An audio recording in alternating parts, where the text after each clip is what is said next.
Bonsoir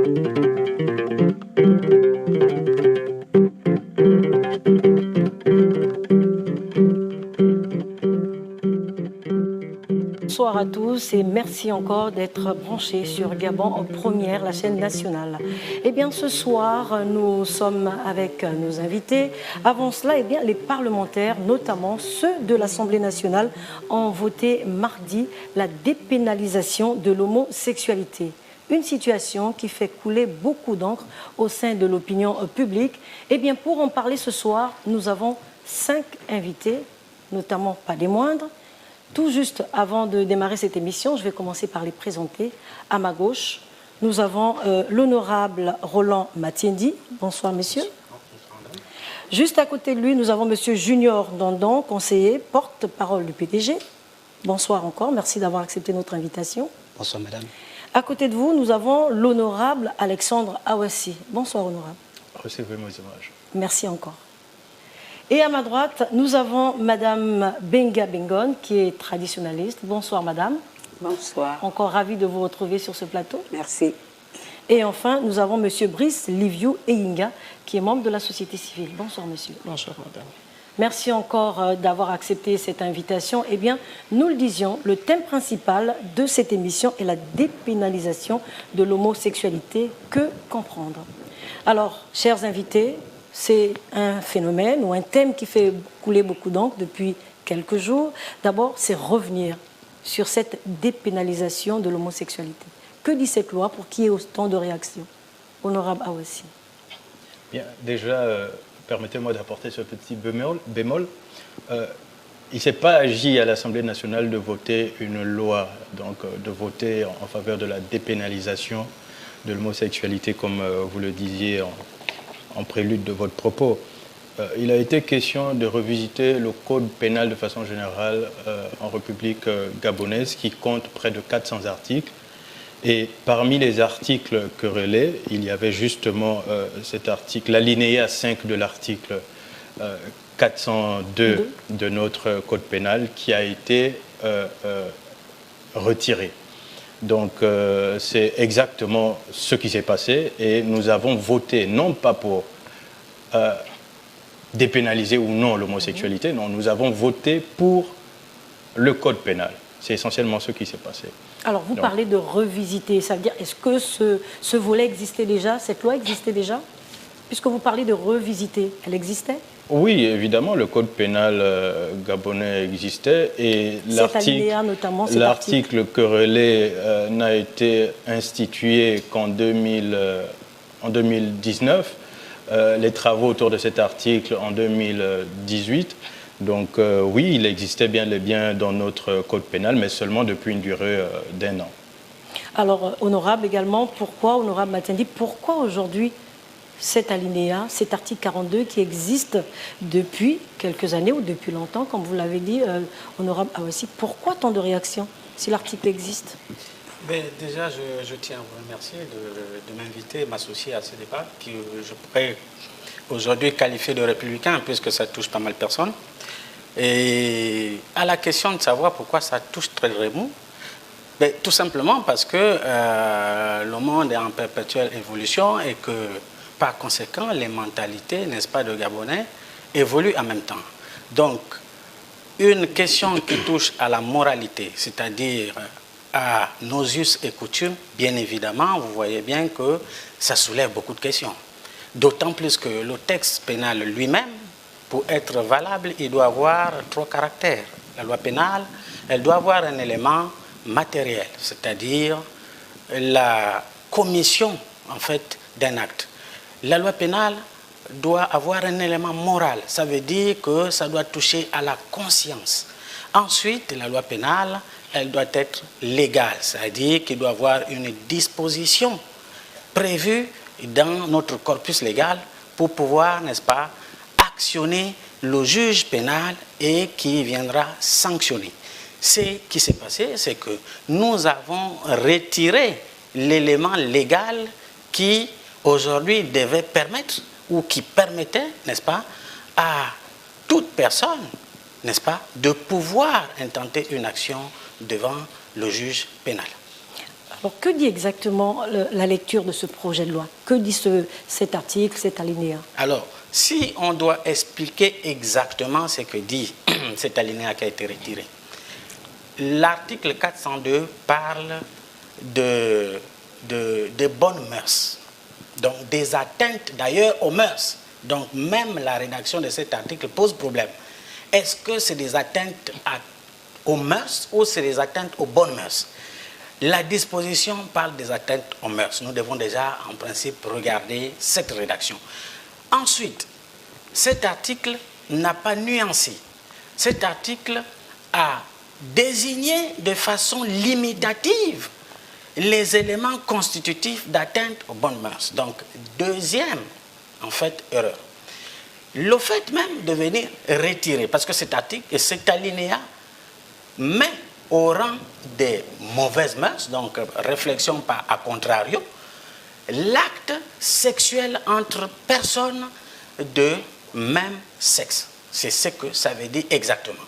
Et les alinéas ou l'article qui suit prononce une sanction par rapport, n'est-ce pas, à la commission de cet acte. Donc c'est exactement ce qui a été. Mais je suis d'accord avec l'honorable Awassi pour dire que l'essentiel des travaux n'a pas consisté, n'est-ce pas, à analyser seulement cet alinéa, mais c'est tout le corpus du code pénal avec ses 400 et quelques articles.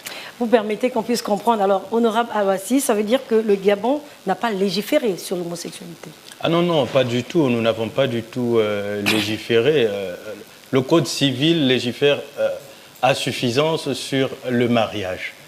Ce qui a été fait, ce n'est que le retrait de la pénalité infligée au cas où l'on soupçonnerait que quelqu'un, qu'un couple soit homosexuel.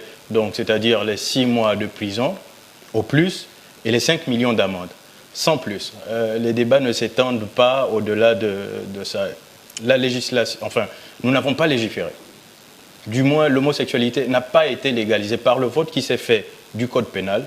Nous n'avons pas légalisé l'homosexualité. On reviendra avec vous tout à l'heure, honorable. Alors, Madame Benga, vous êtes traditionnaliste. Vous avez écouté les 2 premiers intervenants qui reviennent un peu sur les us et coutumes en ce qui concerne notre pays. Que dire justement de ce phénomène, l'homosexualité? Que disent les us et coutumes chez nous à ce propos? Il faut d'abord mettre les choses dans leur contexte. Heureusement que nous tous, nous sommes ici, on a la même peau noire. Donc on a une identité. On est circoncis à des mœurs, à des us et des coutumes. Nous vivons en communauté. Le problème est qu'on vit en communauté. Et chaque maillon de la chaîne est important dans une communauté. Lorsqu'il y a dysfonctionnement de ce maillon, c'est toute la communauté. C'est ça le problème. Je veux vous entendre dire, je suis libre, dit et autres, mais nous vivons en communauté. Un pays, c'est une communauté. Nos familles sont des communautés. La faute des uns, c'est même pour cela que lorsqu'il y a même suicide, la personne est allée se suicider, si nous ne faisons pas des rituels de pardon, nous tous, ensemble, nous avons le karma. Vous voyez? Donc, ce qui n'est pas productif, le problème, c'est la productivité. Nous avons été condamnés, je vous parle de toute l'Afrique entière, pendant l'esclavage, parce qu'on n'avait pas de population. Et la population est la conditionnalité d'aller au développement. Tant qu'on n'a pas de population, on ne parlait pas que l'Afrique va se développer. Mais maintenant qu'au-dessus du Sahara, nous sommes à 1,3 milliard d'individus, on commence à parler de développement. Vous voyez un peu? Alors vous, quand on sort l'homosexualité... D'accord, oui, allez-y. Quand on sort l'homosexualité, quelle est sa productivité? C'est ça le problème. Nous ne sommes pas égoïstes, nous ne sommes pas individualistes, j'ai défini que nous vivons en communauté. Donc ce qui n'est pas dans les normes, la société entière se mobilise pour vous remettre. C'est-à-dire qu'il n'y a pas d'exclusion, mais Madame Benga, on force. les honorables viennent de dire que cette loi n'a pas été légalisée. au niveau des us et coutumes. Que disent les us et coutumes du Gabon concernant ce phénomène de l'homosexualité? C'est ce que je suis en train d'expliquer, que le fait de vivre en communauté... Parce que j'ai l'impression que... Non, il n'y a pas d'exclusion. Lorsque vous voulez tordre la chaîne, toute la communauté se mobilise pour vous remettre en ordre. C'est comme une colonne de fourmis. C'est ça la colonne de fourmis. Donc on ne peut pas, on n'est pas libre de sortir de la colonne de fourmis. Et c'est à partir de là que nous avons une constitution qui est garante de nos us et coutumes. C'est la colonne de fourmis. Donc l'homosexualité étant un dysfonctionnement, provoquant un dysfonctionnement, ça provoque un dysfonctionnement. Alors nous tous, nous nous mobilisons. C'est ce qui explique ces réactions. Voilà, c'est pour cela que toute la société, pour éviter le karma, je vous ai dit que lorsqu'il y a dysfonctionnement, nous tous nous payons.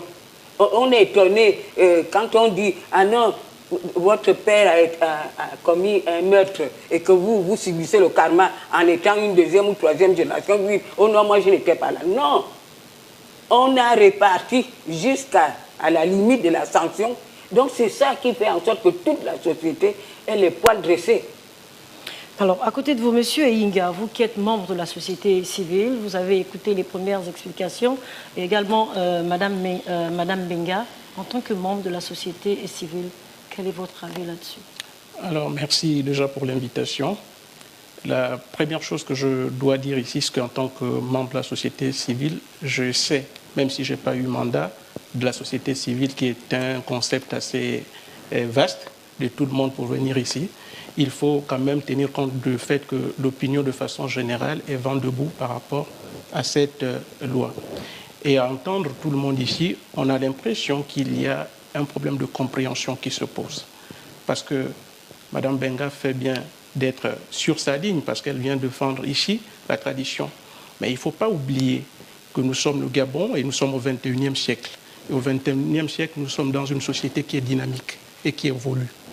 Et toutes les évolutions, si vous les prenez, que ce soit ici au Gabon ou que vous les prenez ailleurs, sont le fruit de tout un processus. Avant d'arriver à l'aboutissement de quelque chose d'aussi sensible, il faut avoir fait tout un parcours.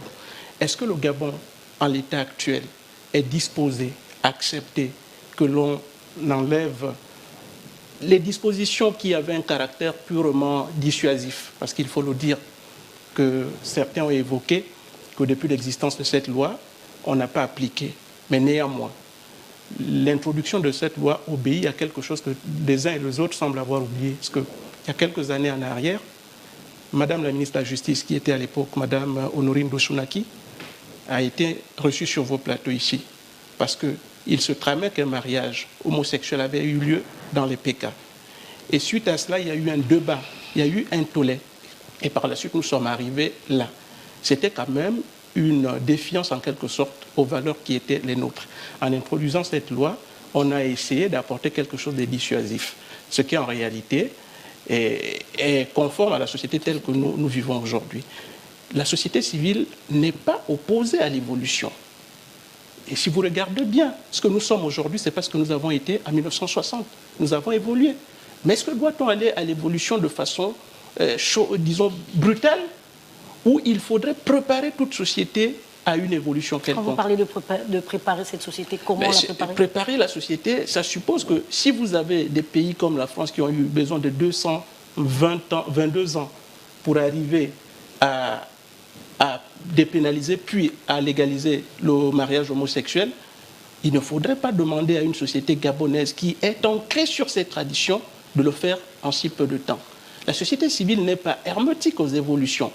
Mais quand on veut une évolution, on prépare l'opinion à cette évolution.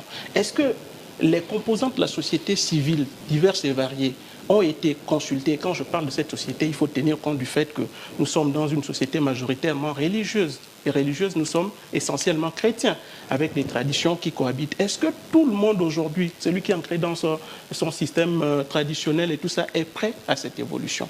Je ne pense pas que ce soit le cas. Et c'est là où la société civile dit: nous ne sommes pas aujourd'hui prêts à ce qu'on aille vers ça. Et je voudrais revenir sur ce que disaient les honorables députés en disant qu'ils n'ont pas légiféré. Non, il faut quand même qu'on dise quelque chose. ils ont légiféré, ils ont amendé ou ils ont essayé de toucher un revisité, certain comme a nombre, dit l'honorable 80 et quelques Awassi. dispositions du code pénal.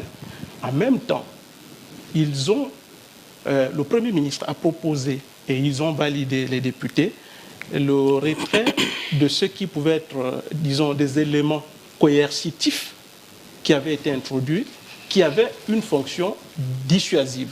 Et ça pose problème parce que ça devient quoi? Ça devient comme si on avait, à la limite, permis qu'on y aille. Mais on veut y aller, mais il faut qu'on y aille. On ne veut pas aller. Madame Monsieur Ndandan, junior conseiller porte-parole du PDG, vous avez écouté les points de vue des uns et des autres. Comment percevez-vous justement cette loi liée à ce phénomène? Alors il faut dire que tout d'abord, le Parti démocratique gabonais se félicite du fait qu'il y ait un débat national sur tous les sujets, parce que nous sommes un parti démocratique. Et à titre de rappel, lorsque le président de notre parti, Ali Bongo Dimba, s'est présenté aux dernières élections présidentielles, il s'était engagé à renforcer l'état de droit. Le renforcement de l'état de droit passe par l'arrimage de notre dispositif juridique aux normes internationales. Donc il faut faire entrer le Gabon dans le 3e millénaire pour en faire un pays moderne. Nous avons souscrit librement depuis Omar Bongo, depuis les années 70, 76, 69, 81, 90, à plusieurs chartes, plusieurs engagements internationaux. La charte qui est conforme à la déclaration des droits de l'homme et des citoyens, la charte africaine des droits de l'homme. Et dans toutes ces dispositions, il y a la protection des droits individuels des citoyens et des droits collectifs. Le débat qui est posé ici aujourd'hui engage d'abord la liberté individuelle d'un citoyen.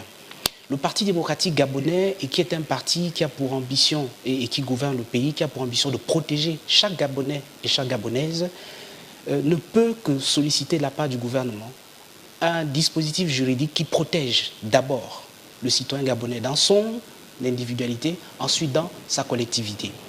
Il ne nous appartient pas de juger du caractère moral ou des mœurs d'une loi, parce que nous sommes un parti politique. Il nous appartient de voir et d'apprécier si ça correspond aux aspects juridiques, si ça correspond à un certain nombre de commodités. Donc en ce qui nous concerne, le débat qui a cours aujourd'hui pose une question simple. Y a-t-il des Gabonais qui sont homosexuels? Oui, il y en a. Y a-t-il de l'homosexualité qui se pratique depuis, comme disait l'Ecclésiaste, il n'y a rien de nouveau sous le soleil? Oui, c'est un phénomène de société, nous l'avons trouvé, nos parents l'ont trouvé, ainsi de suite. Maintenant, ce débat se pose aujourd'hui au Gabon. Qu'est-ce que le PDG fait? Le PDG dit, il y a des Gabonais qui ont choisi librement cette voie. Le PDG ne la cautionne pas, le PDG ne la vulgarise pas, le PDG ne l'encourage pas.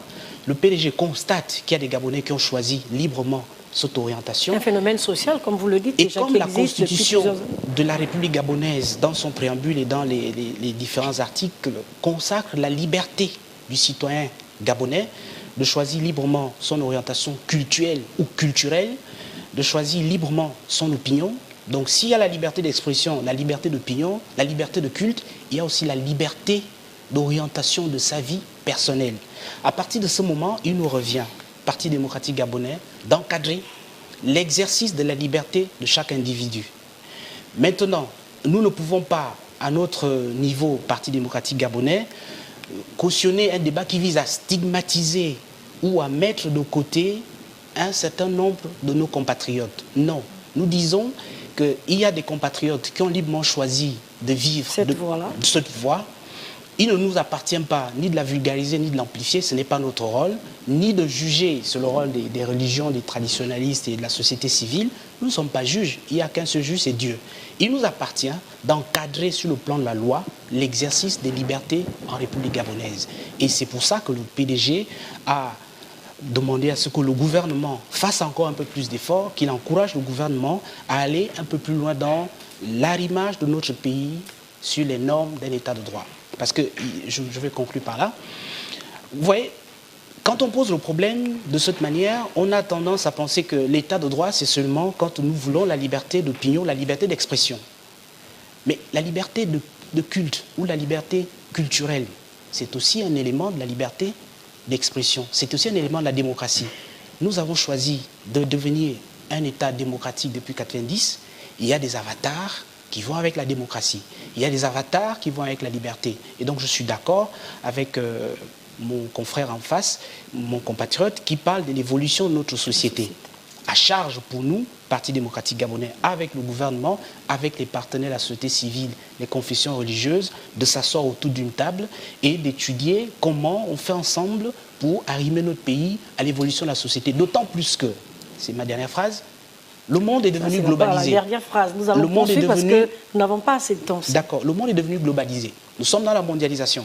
Nous ne pouvons pas continuer à vivre au Gabon comme si le monde entier ne nous influence pas. Nous recevons des contenus tous les jours qui éduquent nos enfants, qui nous éduquent, qui nous influencent. Nous devons en tenir compte. Négativement, positivement également. Négativement ou positivement. Il nous faut donc en tenir compte. Justement, c'est l'avis que vous avez donné les uns et les autres. Nous allons également écouter l'avis des populations gabonaises à travers ce micro-trottoir avant de revenir sur ce plateau. Maman, automatiquement, je suis contre. On ne peut pas valoriser, bien accepter que dans notre pays, le Gabon puisse accepter l'homosexualité, c'est impossible. Un homme, il doit avoir une femme et pour former une famille et avoir des enfants. La quoi? La dépénalisation de l'homosexualité au Gabon. Vous êtes pour ou contre? On a dépénalisé ça. Moi, je ne suis pas au courant. Hein. Je suis même contre ça. Bon. L'homosexualité, ça veut dire quoi? Si depuis la nuit des temps, il y avait l'homosexualité, le monde n'existerait plus. Hein? Donc, moi, je suis contre ça. Je suis contre la dépénalisation parce que le fait de dépénaliser ce fait va encourager les personnes à s'y lancer. Ce n'est pas de nos us et coutumes et ce n'est pas bon pour c'est contre nature. Alors que le fait de garder la loi, l'amende et le temps de prison devait aider les gens à craindre la chose, on va dire quoi, se cacher. J'ai lu ça hier et tout, je ne suis pas d'accord. Pour moi, je pense qu'on doit les condamner parce que dans notre société africaine, ça ne fait pas partie de nos mœurs. Et moi, je pense que c'est très gênant d'avoir ce genre de comportement dans le pays. Sensibiliser. Et ceux qui sont mieux placés sont des pasteurs, des exorcistes en fait. Pour moi, c'est des gens qui sont malades et les seuls médecins, ce sont les pasteurs et les prêtres. C'est mon humble avis. Alors, on a écouté justement ce micro-trottoir des populations gabonaises. C'est revenir sur ce plateau, la dépénalisation. Que doit-on comprendre par ce concept? Honorable Awessi. Madame Ouélé, le concept a largement, je pense, été expliqué. Ce que vous voyez, ces réactions, c'est simplement suite à l'impréparation des populations. Elles n'ont pas été préparées conséquemment à ce choc. Elles ne comprennent pas justement ce mot. Elles ne le comprennent d'ailleurs pas. Moi, pour ma part, je fais partie des députés qui se sont opposés au vote de ce code pénal. Mais non pas que j'ai une dent en particulier contre les homosexuels, et il ne faut pas se mentir, nous vivons dans une société où on voit, non pas qu'on les côtoie tous les jours, mais on en voit quelques-uns. J'ai envie de dire, sur les réseaux sociaux, même, les homosexuels amusent la galerie. Donc il ne faut pas qu'on se leurre. C'est une réalité et on vit avec. Mais mon éducation n'est pas celle-là. C'est-à-dire que je grandissais de là où je viens, de là où je suis député. Donc à mon âge, j'y ai grandi sans connaître un seul homosexuel. Mais lorsque c'est exposé à mon entendement, comprenez que tout de suite, c'est un refus et je ne peux pas blâmer les populations tout de suite. Et la manière dont le débat... Vous ne les jugez pas. Ah non, je crois que ce n'est pas ma place que de juger un être humain. Vous avez Dieu et certainement vous avez les dispositions légales dans un pays. Nous avons des institutions suffisamment fortes pour permettre de le faire. Si elle l'autorise, tant mieux. Si elle ne l'autorise pas, tant mieux. Mais moi, en tant qu'individu, ce n'est pas ma place de juger un être humain, qu'il soit en tort ou à raison. Donc, je partais de mon exemple. Partie de cette éducation, comprenez qu'à mon âge, il est un peu difficile pour moi d'avaler la pilule. Il est arrivé dans mon expérience, dans la petite vie que j'ai, de me retrouver à l'étranger, en Afrique du Sud en particulier, où j'ai étudié. Alors imaginez un petit Gabonais qui sort tout droit de Mwanda et puis se retrouve à Johannesburg, en Afrique du Sud. Je dis bien, je n'avais jamais vu en grandissant des homosexuels. Et puis là, j'arrive à l'université, j'ai des professeurs qui sont homosexuels. Ça se voit physiquement que leur genre n'est pas celui, ils n'ont pas la virilité et ainsi de suite d'un homme. j'ai des amis, des condisciples de classe qui sont homosexuels. Lorsque vous allez en boîte de nuit, vous les voyez, mais vraiment, c'est suffisamment exposé. Et puis à la fin, je me dis, bah, en fait, si c'est accepté ici, c'est que peut-être ça ne pose pas tant de préjudice à la société. Au niveau de l'Afrique du Sud. Au niveau de l'Afrique du Sud. Mais je ne peux pas me permettre de l'imposer forcément au Gabon. Pourquoi? Ben, simplement parce que je me dis, peut-être que nous ne sommes pas encore prêts. Les sociétés, je suis bien d'accord que nous évoluons en parfaite harmonie avec les autres sociétés dans le monde, mais il faut permettre qu'à certains niveaux, il y ait des blocages. Ce n'est pas tant que les Gabonais ont une haine viscérale, comme je le disais, on n'a pas une haine viscérale contre les homosexuels. C'est juste que nous ne sommes pas préparés. Et la manière dont le sujet a été inséré dans la société, parce qu'il a été malheureusement pour nous, comme tous les sujets, très politisé et maladroitement politisé. Raison justement pour édifier les téléspectateurs. Bien sûr, c'est pour ça que nous sommes là, maladroitement politisé. Ça fait qu'on a l'impression que les députés se sont retrouvés à l'Assemblée nationale pour ne valider que ce point-là. Et je dis non. Et même si ce point-là uniquement pose problème, mais nos institutions fonctionnent selon un code. Mais comment rassurer les populations aujourd'hui? Puisque vous venez de dire dans les réseaux sociaux, on va dans tous les sens, comment rassurer les populations et leur faire comprendre justement la signification, le sens justement de cette loi? J'ai envie de prendre un exemple. Et comme je vous le disais, je ne suis pas en train de vouloir changer mon avis sur le vote que j'ai porté au sein de notre institution. Mais j'ai juste besoin que l'on éclaircisse les choses pour la compréhension de tous.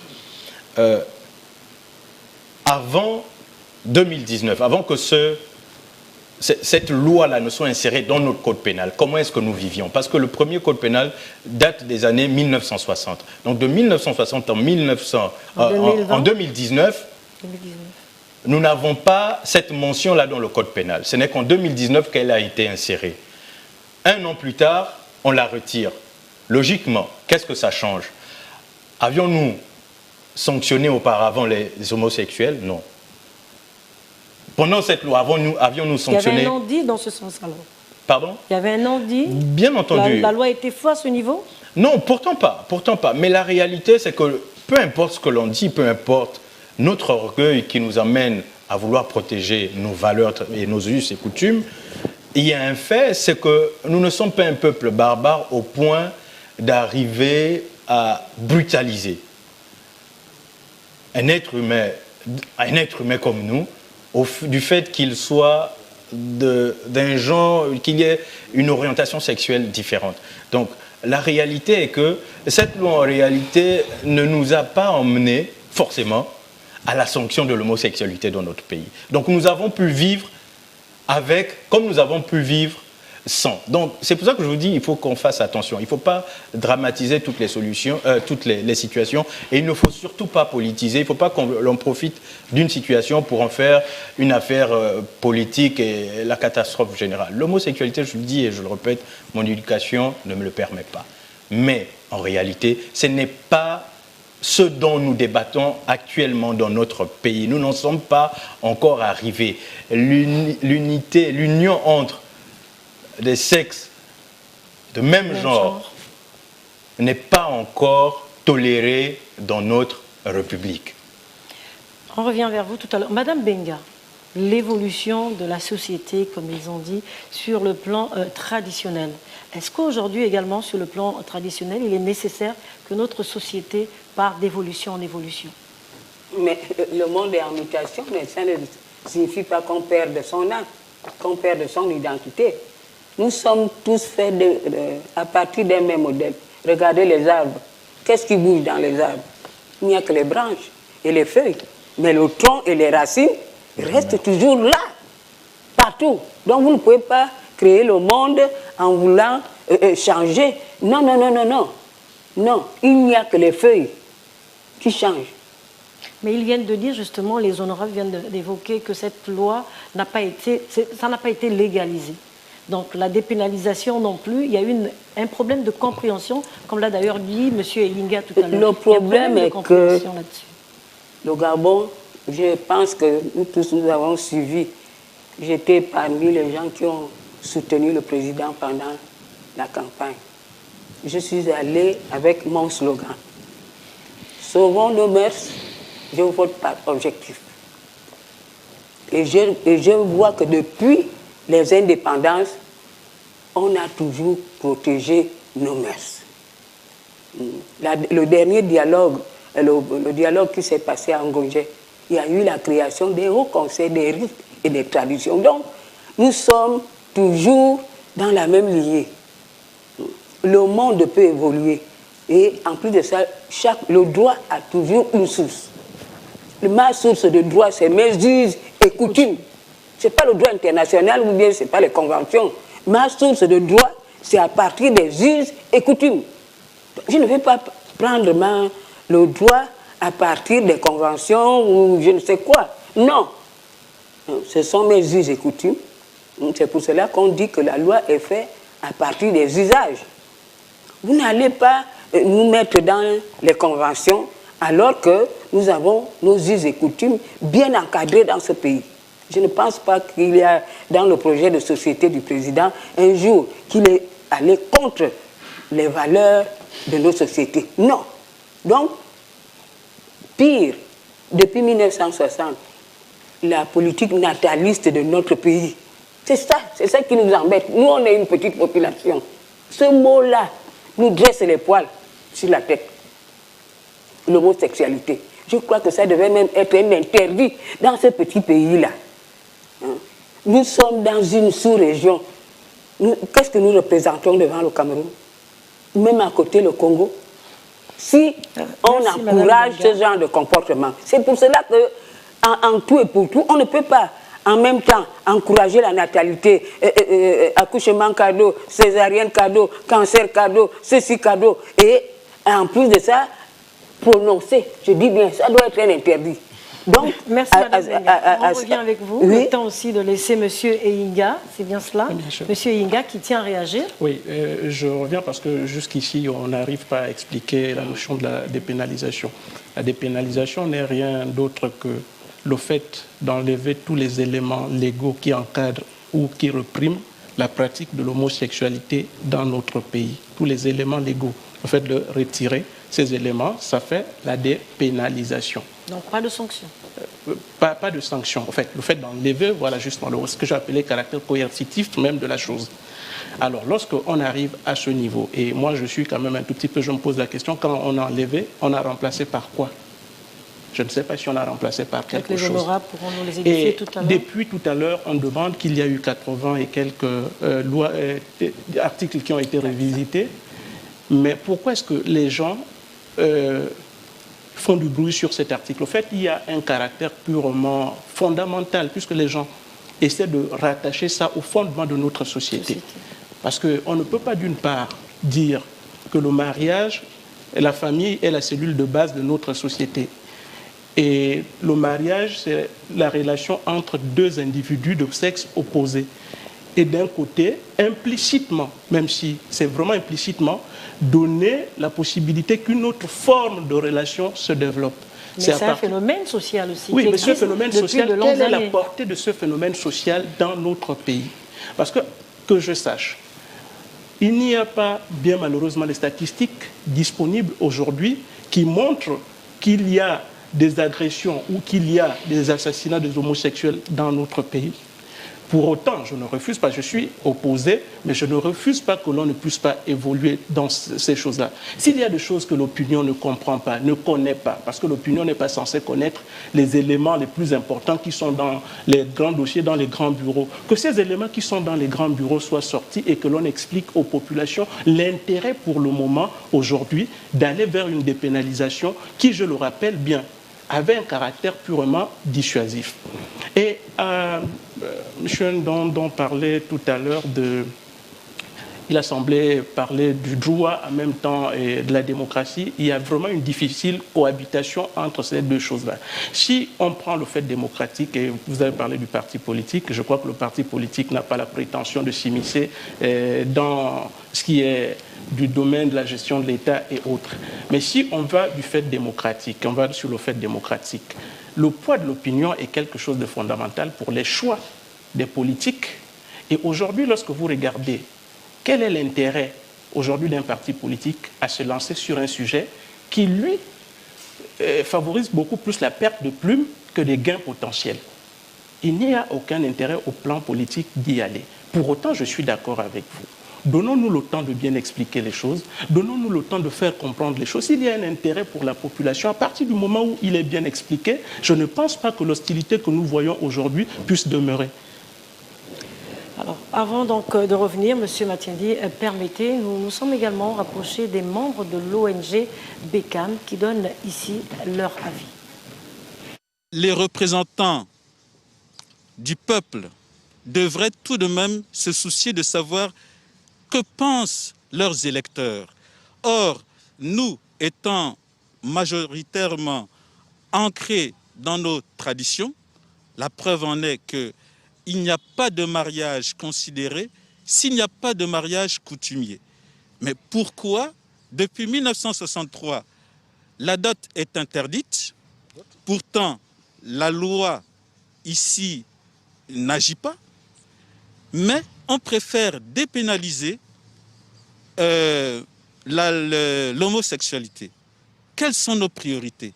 On s'interroge. Alors, ce qui me gêne, c'est d'abord en tant que parent.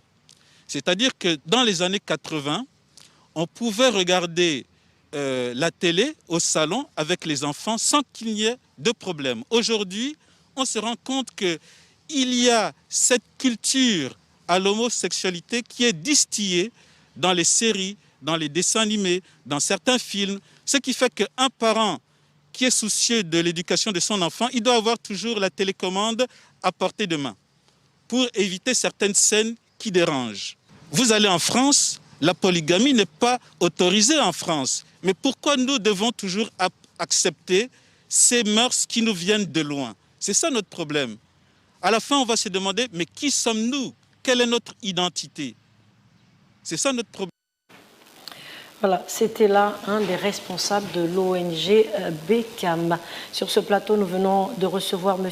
Éric Simon Zué-Obian, qui est donc le secrétaire général du mouvement Gabon, mon pays. Bonsoir monsieur, merci encore d'être avec nous ce soir. Merci. Alors, vous êtes arrivé, vous avez dû écouter les différents échanges sur ce plateau, notamment sur la dépénalisation de l'homosexualité. Que comprendre par rapport à cela? Vous avez écouté les uns et les autres, vous avez écouté, vous avez été aussi édifiés. Alors, vous, en tant que secrétaire général justement de ce mouvement, la dépénalisation, que comprendre? Très bien, merci beaucoup de m'avoir invité. Je pense que l'opinion qui se dégage de tout ce que j'ai pu entendre de tous les invités que vous avez eus ce soir est que, en fait, en réalité, l'homosexualité en elle-même n'est pas condamnable. C'est peut-être aussi la façon dont les pouvoirs publics, le gouvernement a peut-être adopté la méthode quelque peu problématique pour arriver à faire passer on va dire, ce projet, et que la dépénalisation, en fait, ce n'est pas la légalisation. Je pense que la dépénalisation, c'est simplement rendre la chose possible. Et donc, j'ai comme l'impression qu'il y a beaucoup d'amalgame entre ce qui doit être légalisé et ce qui doit être autorisé, et ce qui doit être dépénalisé. La dépénalisation, c'est simplement donner la possibilité aux homosexuels de vivre leur vie sexuelle. Ça veut dire que demain, on pourra les voir également se marier. C'est exactement cela, mais c'est surtout cela qui gêne les Gabonais. C'est certainement ce qui gêne les Gabonais. Qu'est-ce qui gêne les Gabonais? Le fait de penser que derrière la dépénalisation se trouve la possibilité un jour de pouvoir leur permettre de se marier, par exemple. C'est surtout ça qui gêne les Gabonais. Mais moi, le débat ne devrait pas se retrouver à ce niveau dans un premier temps. Le débat devrait se trouver dans le fait que quelle est la méthode qui a été utilisée pour effectivement faire cette proposition de loi? Quelle est la méthode? L'un des invités disait sur le plateau que c'était un peu brutal. Je suis un peu d'accord avec lui. Un peu brutal parce que les Gabonais n'ont pas été préparés à quoi que ce soit. Et vous allez constater que depuis 1960, je ne voudrais pas remonter à l'époque d'avant, les Gabonais n'ont fait que subir. Tout ce qui est arrivé est les Gabonais ont subi l'indépendance, les Gabonais ont subi, on va dire, la démocratisation ou le multipartisme, les Gabonais ont subi la mondialisation, les Gabonais subissent. Pour une fois, les Gabonais veulent être des acteurs de leur propre destin. C'est-à-dire c'est-à-dire que le fait de société qui est posé aujourd'hui, hein, puisqu'on parle de la dépénalisation, il faut que ça soit, puisque ça a déjà été inscrit dans la Constitution, ça a déjà été inscrit dans la Constitution, que utiliser la dépénalisation était pénalisée, ou plutôt je vais dire l'homosexualité était pénalisée, et qu'aujourd'hui vouloir dépénaliser reviendrait à imposer une ligne de conduite, une façon de vivre aux Gabonais qui ne correspond certainement pas, si on considère les données les données recueillies par exemple sur les réseaux sociaux, si on considère par exemple qui s'est dégagé au niveau de l'Assemblée nationale, parce que je dois quand même rappeler que plus de 50%, d'une cinquantaine des députés n'étaient pas présents, et je dois rappeler que plus d'une vingtaine s'est opposée à cette dépénalisation, et il y a plus d'une vingtaine encore qui s'est abstenu. Ce qui veut dire qu'on a à peu près une centaine de personnes. Sur une Assemblée nationale de plus de 130 personnes, on a une centaine qui ne s'est pas exprimée. Ça veut dire quoi? Ça veut dire qu'en fait... Qu'ils sont d'accord? Non, qui ne s'est pas exprimé. Il y a 48 qui sont d'accord, d'après les chiffres que j'ai. Que nous disons qu'on sent aussi. Non, mais justement, le problème n'est pas de savoir est-ce qu'ils sont d'accord, est-ce qu'ils ne sont pas d'accord, mais c'est pourquoi certains ne se sont pas exprimés, pourquoi certains se sont absentés, pourquoi certains se sont opposés et pourquoi d'autres encore ont accepté ou ont voté pour. Donc la question, le grand débat se trouve à ce niveau. Moi je crois que du point de vue purement démocratique et politique, se trouve là le véritable problème de notre système démocratique ou de notre système politique. On a là une Assemblée nationale qui est censée représenter le peuple gabonais. Et vous avez 80% qui ne s'expriment pas et dont on ignore véritablement l'opinion. Et ça, c'est la chose la plus grave, à mon sens. C'est pas tant aujourd'hui, le débat ne devrait pas être entre est-ce qu'on a dépénalisé, est-ce qu'on n'a pas dépénalisé. Le débat devrait être est-ce que nos représentants, les représentants du peuple, ne se sont exprimés comme ils auraient dû le faire. C'est d'abord ça la question. Je crois que c'est là un vrai problème politique à poser par rapport au sens même de l'existence de cette Assemblée nationale. C'est un vrai problème. Il faut qu'on se pose la question, est-ce qu'aujourd'hui cette Assemblée nationale représente véritablement le peuple gabonais? Ça, on peut se poser la question. Et ensuite, comme je disais, si on a d'une part une bonne partie de l'Assemblée nationale qui malheureusement ne s'est pas exprimée parce qu'on ne connaît pas véritablement son opinion, il y a aussi ceci que les réseaux sociaux nous disent aujourd'hui clairement ce que le peuple gabonais attend de nos élus et de l'exécutif en général. Le peuple gabonais se prononce, même si moi, je ne voudrais pas être, comme on dit, accro, hein, de manière triviale, je ne voudrais pas être accro à ce qui est dit sur les réseaux sociaux. Parce qu'on a vu, je finis, et on a vu effectivement ce que les réseaux sociaux ont pu causer au mois de février, avec le drame que nous avons tous déploré, avec la mort d'un compatriote. Donc, il faut s'abstenir de regarder ce qui est sur les réseaux sociaux et tenir compte véritablement des vraies données. Et c'est pour cela que je me pose la question de savoir, lorsqu'on porte un tel projet, est-ce qu'on a eu l'opinion même des personnes concernées? Est-ce que les homosexuels ont déjà fait, par exemple, une pétition? Est-ce que les homosexuels se sont déjà manifestés? Est-ce qu'on a déjà pris la rue pour dire « nous, on veut être reconnus » Est-ce que les homosexuels ont fait même une lettre auprès des autorités compétentes? Merci, M. Autant de questions qui permettent de se poser la question de savoir aujourd'hui qu'est-ce qui a motivé, justement, je finis, qu'est-ce qui a motivé alors le gouvernement à procéder à vouloir proposer ce projet de loi. Alors justement, M. Matiédi, ce projet de loi, est-ce que c'était le moment pour pouvoir justement en parler, alors quand on sait qu'aujourd'hui, par exemple, nous avons la Covid-19 qui constitue déjà une guerre pour les populations. Est-ce que c'était le moment choisi? Alors, je pense que je ne pourrais pas répondre exactement, n'est-ce pas, à votre sollicitation, parce que ce n'est que celui qui a l'opportunité, celui qui a pris la décision de présenter, en fait, le texte, qui aurait pu se poser la question de savoir est-ce que c'est le bon ou le mauvais moment. Moi, en tant que député, ce qui me concerne, c'est de pouvoir apprécier le texte qui est sur ma table. Donc, je ne me pose pas la question de savoir est-ce que c'était le bon ou le mauvais moment. Ça, c'est de la sociologie politique ou de la sociologie juridique. Je ne vais pas rentrer là-dedans. Je voudrais juste lever quelques équivoques. Alors, en ce qui concerne, est-ce qu'aujourd'hui, la dépénalisation donne le droit, n'est-ce pas, aux homosexuels de s'exhiber ou de se présenter? Je dis non. En tant que juriste, je dis non. Pourquoi? Parce que la Constitution, même lorsqu'on dit il y a des libertés, mais votre liberté, elle s'arrête là où la mienne commence. Donc, au niveau de la Constitution, nous avons en fait l'institution du mariage comme socle, n'est-ce pas, du foyer. Ce qui dit foyer, dit, n'est-ce pas, la progéniture. Et on dit même dans cet article, vers la fin, que l'État, n'est-ce pas, assure la sécurité, n'est-ce pas, de ce mariage. Et le mariage tel qu'il est défini, c'est l'union, n'est-ce pas, entre un homme et une femme. Je reviens au niveau, n'est-ce pas, du Code civil. Le Code civil reprend les mêmes dispositions, mais va même plus loin. Le Code civil dit ceci: si vous n'êtes pas, en fait, marié officiellement, et que vous vivez comme si vous étiez, n'est-ce pas, marié, vous êtes dans l'union libre. Et quand il définit l'union libre, il met encore là un homme et une femme. Après, nous avons quelques dispositions qui disent, si vous n'êtes pas dans ces deux cadres, vous êtes en fait dans une liaison irrégulière. Mais qui dit irrégulière veut dire que ce n'est pas correct. Donc si ce n'est pas correct, ça veut dire que c'est immoral. Si c'est immoral, ça veut dire en principe que ça touche aux bonnes mœurs. Et si ça touche aux bonnes mœurs, ça veut dire en principe, je subis un préjudice du fait que vous, n'est-ce pas, vous vivez contrairement à ce qui est mis, n'est-ce pas, dans les dispositions légales. Donc, j'aimerais lever l'équivoque. Il n'y a aucune disposition qui dit qu'ils peuvent aujourd'hui s'exhiber devant tout le monde.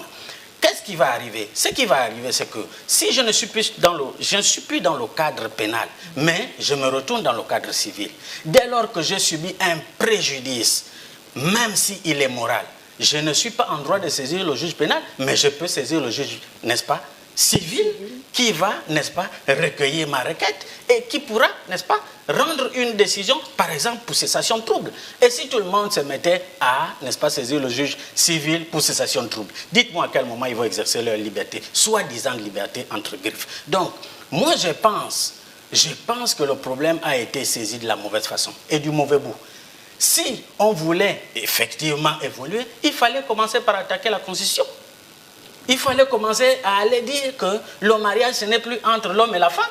C'est maintenant un mariage pour tous, n'est-ce pas? Dès lors que ça n'a pas été fait, nous avons encore un certain nombre de taquins qui nous donnent, nous, la possibilité, et si j'aimerais bien terminer par là, parce que notre invité en face, notre compatriote, a dit, est-ce que nous avons en fait essayer de comprendre ce qui s'est passé dans la tête des députés. Moi, personnellement, je me suis abstenu. Vous êtes député. Oui, moi, personnellement, je me suis abstenu. Mais pourquoi je m'abstiens? Déjà, parce que c'est légitime. Notre corpus légal dit que vous avez trois façons de vous exprimer. Soit vous dites oui, soit vous dites non. Et si vous constatez que tous les éléments ne sont pas réunis, notamment, par exemple, le mode de vote, vous pouvez dire que je m'abstiens puisque je ne vois même pas où ça va m'amener. En plus, il faudra aussi que les gens comprennent la procédure au niveau de l'Assemblée nationale. Le texte arrive. Selon la densité du texte, on met en place une commission ad hoc. Les débats se passent au niveau de la commission ad hoc qui dresse un rapport. Le rapport est monté au niveau de la commission générale. Nous avons en fait ici, chez nous, la commission, nous avons un ensemble de commissions dites générales. La commission de loi est une commission générale. Ça veut dire que tous les députés y siègent. OK? Ils font partie. Alors, dès que ça passe en commission générale et que c'est voté, vous arrivez en assemblée plénière. Dites-moi quelle manœuvre vous faites pour changer la donne. Vous faites aussi une stratégie. Vous pouvez effectivement dire, si nous ne pouvons pas gagner sur la légalité, nous pouvons gagner sur la légitimité du texte. Et s'il y a un grand nombre de personnes qui s'abstiennent, ça pose le problème. Et c'est le cas, ça pose le problème. Ça donne raison à ceux, peut-être, qui ont dit non. Ça donne raison à ceux qui ont dit, mais on ne se retrouve même pas dans le débat. On était sur une modification du code. On se retrouve sur une question comme si nous étions en référendum, oui ou non, sur l'homosexualité. Ce n'était pas ça le débat. Donc je pense que j'avais bien envie en fait de recadrer un peu les choses pour qu'on puisse comprendre, pour que les populations comprennent le bien fondé, n'est-ce pas, de la position de son député. Oui, honorable Awassi, vous semblez ajouter quelque chose? Je joins, mais complètement, je me joins au propos de mon collègue député. ce qu'il faut retenir, c'est qu'aujourd'hui même, du fait des modifications qui ont été apportées, je crois que nous sommes en train de stigmatiser les homosexuels plus qu'ils ne l'ont été pendant que cette loi existait, pendant que cet alinéa existait. Aujourd'hui, je pense qu'on leur fait beaucoup de mal. Non pas que j'ai de la compassion ou quoi que ce soit, mais c'est un fait, c'est une réalité. Avec cet article, on n'en parlait presque pas. Et depuis qu'on a touché à cet article, alors on en parle tous les jours. Mais je suis d'accord, contrairement à ce qui se dit également, c'est mon devoir que de protéger l'institution à laquelle j'appartiens.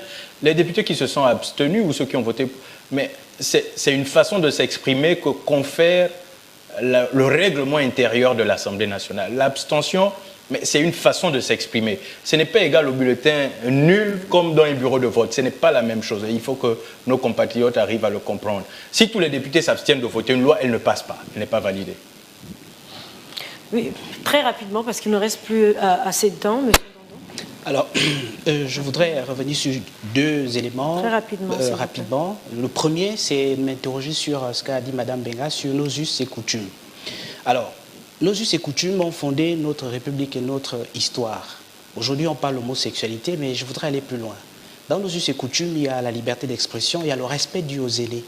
Aujourd'hui, par exemple, on observe au Gabon beaucoup de Gabonais qui manquent de respect à nos aînés, à des autorités, à des mamans, à des femmes dans la République, qui les insultent sur les réseaux sociaux et même dans les médias.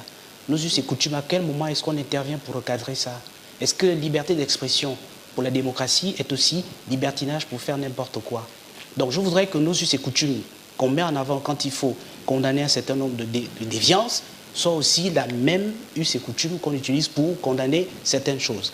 La deuxième chose, c'est nous sommes le PDG, nous sommes le Gabon. Notre devoir, c'est de protéger chacun des Gabonais. Un Gabonais choisit une orientation sexuelle, nous ne pouvons pas la lui dicter, nous ne la lui commandons pas. Chacun nous reçoit une éducation dans sa famille, chacun nous vient de quelque part. Je suis moi de tradition catholique par exemple. Et donc, cette éducation que nous avons nous amène à reconnaître dans notre société un certain nombre de valeurs. Mais aujourd'hui, nous, le PDG, le gouvernement de la République constate qu'il y a beaucoup de compatriotes qui ont choisi cette orientation sexuelle. Qu'est-ce qu'il faut faire? Il faut les exposer, les condamner, les stigmatiser, il faut les jeter à la vindicte populaire? Non. Il faut encadrer l'exercice de leur liberté pour faire en sorte qu'ils puissent exercer librement leur mode de vie, mais dans le respect de l'ordre public et dans le respect des libertés collectives. C'est pour ma part le sens de la démarche en fait qui a été initiée. Elle ne visait pas à légaliser, ni à promouvoir, ni à vulgariser cette pratique que beaucoup trouvent condamnable dans nos mœurs, dans nos coutumes, et même au regard de Dieu, puisque dans la Bible on parle d'abomination. Et moi j'ai envie de conclure dans sur... Lévitique, exactement. Oui, bon, aujourd'hui on parle de Lévitique, d'accord, mais après on peut prendre Deutéronome pour regarder les bénédictions de Dieu ou les malédictions qui vont avec. Après on peut prendre dans Samuel pour regarder l'obéissance qui vaut mieux que la désobéissance par exemple. Après on peut rentrer dans les débats même dans le Coran. Après, si vous voulez, il faut que la société gabonaise aujourd'hui arrive à s'interroger. Et le gouvernement, moi je pense qu'il a bien fait de poser le problème. Aujourd'hui, il nous revient maintenant de nous organiser, de faire des propositions, de revisiter notre champ des us et coutumes, parce qu'il n'y a pas que l'homosexualité. Je vous ai dit tout à l'heure, on parle d'homosexualité, mais lorsque quelqu'un se met à insulter un chef d'État en exercice, une présidente d'institution, fût-elle une dame, une maman, parce qu'il dit que je suis activiste, parce qu'il dit la liberté d'expression, à ce niveau, il n'y a pas respect des us et coutumes, mais personne ne crie. Or, ça se fait aujourd'hui au Gabon, mais c'est l'addition de ces petites violations qui donne le phénomène que nous avons aujourd'hui et que tout le monde vient constater, alors qu'en fait, il a commencé par l'addition des petites violations, du manque de respect, du manque de ceci, du manque de cela, des désobéissances, et ça donne les travers que nous avons. C'est déjà ça, la fin, donc malheureusement, de cette émission, mais très rapidement, pour conclure. Alors, Madame Benga, les us et coutumes, la tradition, est-ce que déjà dans le cadre de la tradition, très rapidement pour conclure, on pourra revenir dans la semaine, parce que le sujet il est d'actualité, est-ce que dans notre tradition, dans nos us et coutumes, ce phénomène existait déjà? Rapidement, et c'est par là également votre conclusion. Mais je ne sais pas, j'ai vécu une expérience. Une amie était venue me laisser sa petite fille de 3 ans qui avait cette déviance-là, parce que nous on considère comme une maladie. Elle a pris c'est-à-dire le bord du canapé, et elle s'est frottée elle-même seule. Elle a chié, elle était là. Quand sa mère est venue, j'ai dit à sa mère, il faudrait chercher à corriger ce problème-là parce que sinon, elle ne pourra pas être dans les normes. Dans la nature, il y a parfois des erreurs, mais nous n'avions jamais vu ces gens-là violer, enfin se mettre en couple ou bien violer quelqu'un. Ils étaient efféminés, ils s'arrêtaient là. Ils s'arrêtaient là. Et la plupart du temps, les mamans étaient traduites au corps de garde pour, je vous ai dit, nous vivons en communauté, pour retirer cet agent défectueux et pour le remettre dans l'ordre. C'était tout. Merci encore, Madame Benga. 1 seconde, 2 secondes, parce que c'est la fin. Merci, merci. Je dois dire que le mouvement Mon Gabon est un mouvement citoyen républicain. Nous sommes pour que l'opinion citoyenne soit considérée et pour que l'opinion républicaine, à partir de via ces institutions, soit considérée. Ça veut dire que lorsqu'il y a une telle proposition de loi, il faut qu'en amont, il y ait une discussion. Et même avant qu'elle n'aboutisse, il faut qu'il y ait une discussion. Quelqu'un a dit sur ce plateau qu'aujourd'hui, il est très important, il est plus qu'urgent que toutes les forces vives de la nation soient consultées. Parce que la société, on ne la change pas de manière brutale. Je prends un exemple simple.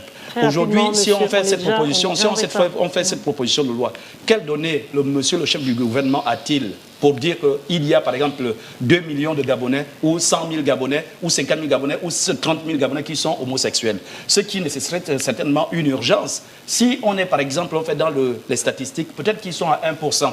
Devrait-on faire 1%? Merci encore. Bon. On reviendra, on aura une autre émission. Monsieur Matiendié, concluez rapidement. Alors, moi, j'aimerais juste rassurer la population gabonaise en leur disant, il n'y a pas que les lois, n'est-ce pas, pour pouvoir permettre les verrous, n'est-ce pas, dans la société. Nous avons nos us et coutumes. La coutume, c'est, n'est-ce pas, source de loi. Nous avons nos coutumes. Moi, je suis de Kietsu, chez les Vungu. Il est nullement question que 2 hommes aillent ensemble ou 2 femmes aillent ensemble. C'est déjà un verrou. Nous avons aussi ce qu'on appelle la religion. Des religions chrétiennes, rapidement, des religions chrétiennes, nous savons qu'il y a déjà une disposition qui l'interdit et qui le condamne. Il y a même la sanction.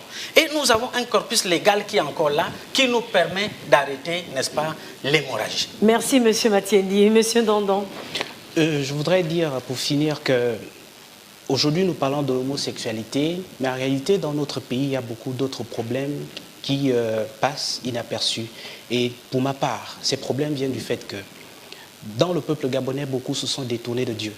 Ils ont tourné le dos à leurs us et coutumes, à leurs valeurs, à ce qui faisait du Gabon un pays. Et donc le Dieu du Gabon sanctionne certainement ce peuple en permettant qu'il y ait ce genre de dérapage. Donc il nous revient de revenir aux fondamentaux, de retourner vers ce qui a fait, nous, le Gabon, un pays envié de tout le monde. Revenons au Dieu du Gabon pour corriger toutes ces déformations et le Gabon sera debout et fier.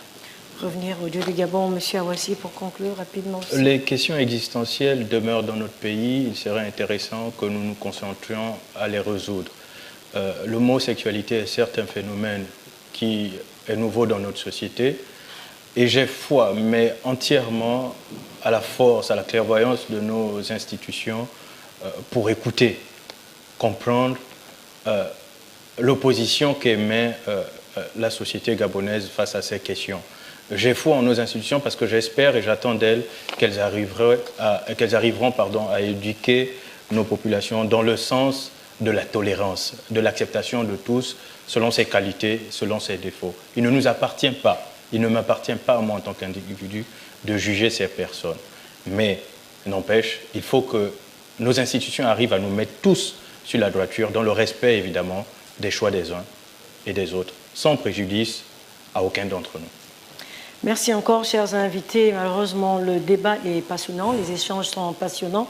Nous aurons sans nul doute une autre occasion de nous retrouver autour d'un plateau similaire pour revenir toujours sur cette dépénalisation de l'homosexualité qui aujourd'hui continue à susciter de vives réactions au sein de la population. Messieurs, dames, merci encore d'avoir accepté notre invitation. Chers téléspectateurs, c'est la fin de cette première phase justement sur ce sujet aussi brûlant. Nous reviendrons tout au long de cette semaine sur ce thème dépénalisation de l'homosexualité au Gabon. Merci encore de nous avoir suivis. Bonne suite de programme sur Gabon Première.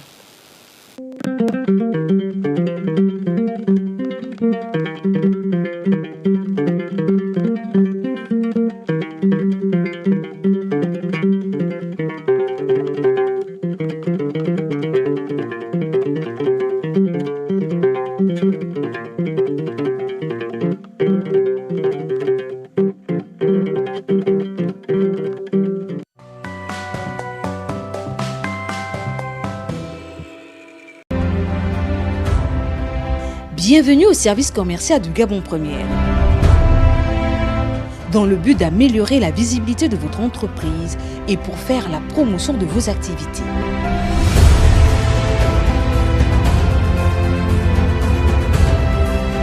Spot TV, couverture médiatique, magazine.